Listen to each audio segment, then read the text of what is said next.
राजधानी देहरादून पुलिस ने पूर्व डीजीपी बीएस सिद्धू के साथ अन्य 7 के खिलाफ मुकदमा दर्ज किया है। बीएस सिद्धू पहली बार मीडिया से मुखातिब हुए। उन्होंने कहा कि पहले से मामला कोर्ट में विचाराधीन है, ऐसे में शासन को गुमराह करके एक केस में दोबारा मुकदमा दर्ज कराया गया है, जबकि पिछले 10 साल से यह मामला कोर्ट में विचाराधीन है। उनका कहना है कि उन्होंने इस पूरे मामले में शासन को एक पत्र लिखा है और पूरी स्थिति के बारे में अवगत कराया। आपको बता दें कि मसूरी प्रभागीय वन अधिकारी आशुतोष सिंह की तहरीर पर बीएस सिद्धू के खिलाफ थाना राजपुर में मामला एफआईआर दर्ज कराई गई थी। थाना राजपुर क्षेत्र के वीरगिरी वाली में अवैध तरीके से पेड़ काटने और जमीन कब्जाने का मामला विचाराधीन है। फिलहाल पूर्व डीजीपी बीएस सिद्धू का कहना है कि कोई शासन को गुमराह करके उनके खिलाफ साजिश रच रहा है और मुकदमा दर्ज कराया गया है। उसके बाद में स्थापित हुआ इस घटना के काफी बाद, उस बीच में भी इन लोगों ने मिलकर मेरे विरुद्ध एक माननीय उच्च न्यायालय में रिट पिटीशन डाली और उसमें मुझे डीजी पद से हटाने और मेरे विरुद्ध मुकदमा कायम करने की 2 मांगें की और उसमें इनकी रिट पिटीशन डिसमिस हुई। और फिर उसके बाद ये माननीय सर्वोच्च न्यायालय गए और वहां से भी इनकी रिट पिटीशन डिसमिस हुई, यानी दोनों इनकी रिक्वेस्ट डिसमिस हुई मुकदमा कायम करने की भी, क्योंकि तथ्यों उसमें अब यहाँ पे ब्रीफ में इतने लंबे तथ्य सारे नहीं बताए जा सकते, लेकिन माननीय उच्च न्यायालय और सर्वोच्च न्यायालय ने दोनों कन्विंस होके कि इसमें ये गलत होगा। उन्होंने ना मेरे को पद से हटाने की बात कही, ना उन्होंने कोई मेरे विरुद्ध मुकदमा करने के इनकी रिक्वेस्ट को अपहोल्ड किया।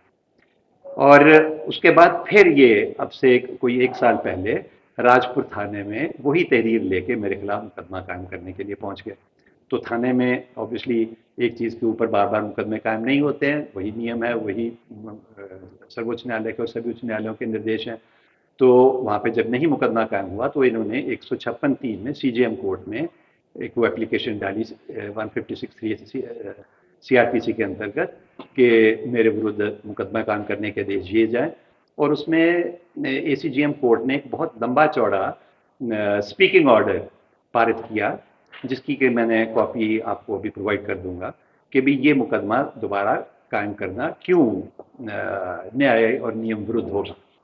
फिर ये उस डिसीजन के अगेंस्ट डिस्ट्रिक्ट कोर्ट में रिवीजन में गए और वहाँ पे इन्होंने उसके अगेंस्ट रिवाइज किया कि ये आदेश गलत है न्यायालय का, लेकिन वहाँ से भी एक बहुत लंबा एसीजीएम 4 के एडिशनल जज 4 के यहाँ से एक बड़ा लंबा चौड़ा ऑर्डर स्पीकिंग ऑर्डर हुआ, एक एक पॉइंट को डिस्कस करते हुए कि कैसे ये टोटली इलीगल होगा, इसके ऊपर एक और मुकदमा कायम करना। उसके बाद ये हाई कोर्ट और सुप्रीम कोर्ट इसलिए नहीं जा पाए क्योंकि माननीय उच्च न्यायालय और सर्वोच्च न्यायालय पहले ही इनकी इस बात को खारिज कर चुके थे।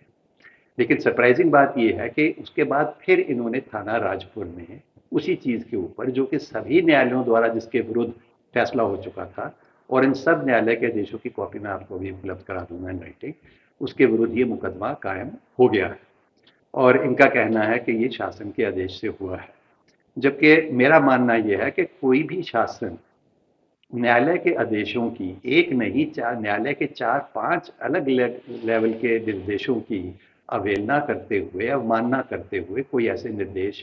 नहीं दे सकता। और अगर ऐसे कोई आदेश शासन की तरफ से आए हैं तो वो इनके द्वारा शासन को गुमराह करके और माननीय न्यायालयों के आदेशों को कंसील करके कराए गए हैं।